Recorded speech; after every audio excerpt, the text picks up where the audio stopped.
Hello mga beshi, for today's video, magluto tayo ng sinasahang pork ribs or buto-buto ng baboy. So kailangan i-marinate po natin yung buto-buto. Maglagay po tayo ng toyo, oyster sauce, kalamansi, bawang, paminta, at naglagay din tayo ng Sprite.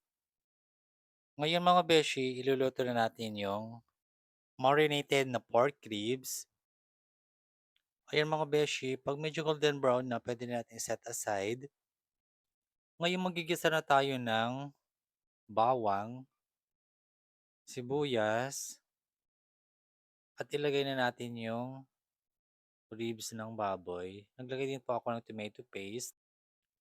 Yung pinagbabaran po natin yung ilalagay po natin pang palambot ang karne. So, kailangan takpan mo natin na palambutin. Naglagay din po ako ng chili para medyo mas maanghang konti. So, ayan mga beshi, malambot na po yung karne. Pwede natin pong iserve yan. Thank you for watching!